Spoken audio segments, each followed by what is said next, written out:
है और वो उस पर ठहर गई, और मैं तो उसे पहचानता ना था, मगर जिसने मुझे पानी से बपतिस्मा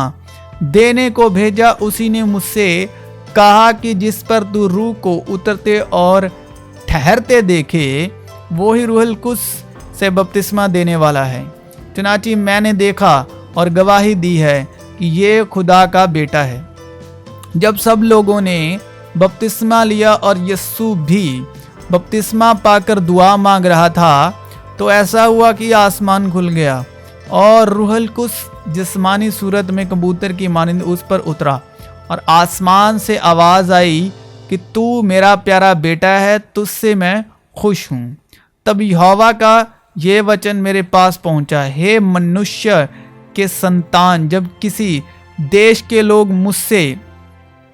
विश्वासघात करके पापी हो जाएं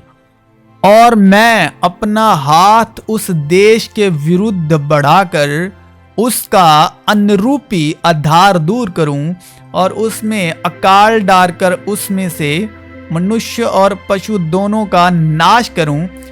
तब चाहे उसमें नूह,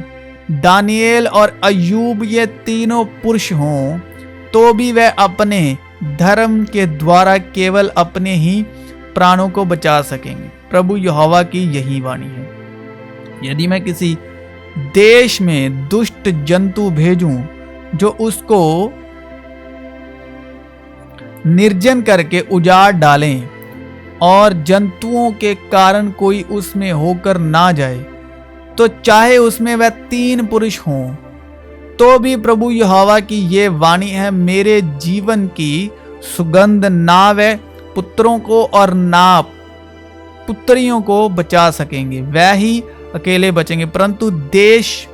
उजाड़ हो जाएगा। यदि मैं उस देश पर तलवार खींचकर कहूं, हे तलवार उस देश में चल, और इस रीति में उसमें से मनुष्य और पशु नष्ट करूं, तब चाहे उसमें वह 3 पुरुष भी हों, तो भी प्रभु यहोवा की ये वाणी है, मेरे जीवन की सुगंध ना तो वह पुत्रों को ना पुत्रियों को बचा सकेंगे, वह ही अकेले बचेंगे। यदि मैं उस देश में मरी फैलाऊं और उस पर अपनी जलजलाहट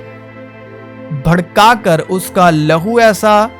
बहाऊं कि वहां के मनुष्य और पशु दोनों नष्ट हों, तो चाहे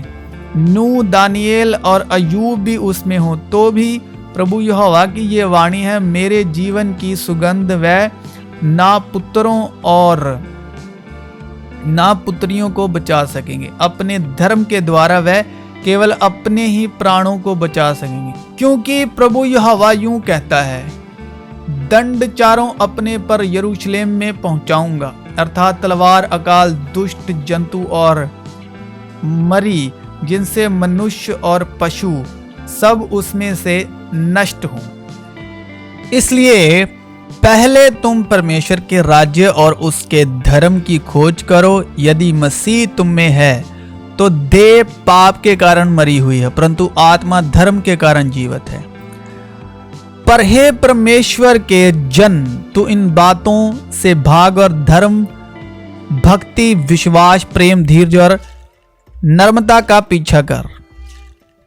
इन्होंने विश्वासी के द्वारा राज्य जीते, धर्म के काम किए, प्रतिज्ञा की हुई वस्तुएं प्राप्त की,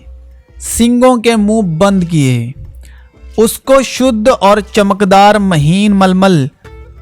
पहनने का अधिकार दिया गया, क्योंकि उस महीन मलमल का अर्थ पवित्र लोगों के धर्म के काम है,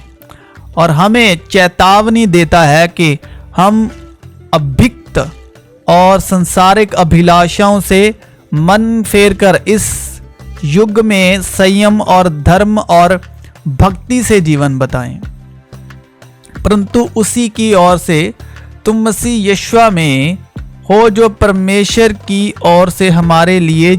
ज्ञान ठहरा, अर्थात धर्म और पवित्रता और छुटकारा। क्योंकि ऐसे लोग झूठे प्रेरित और छल से काम करने वाले और मसीह के प्रेरितों का रूप धरने वाले हैं, ये कुछ अचंभे की बात नहीं, क्योंकि शैतान आप भी ज्योतिर्मय स्वर्गदूत का रूप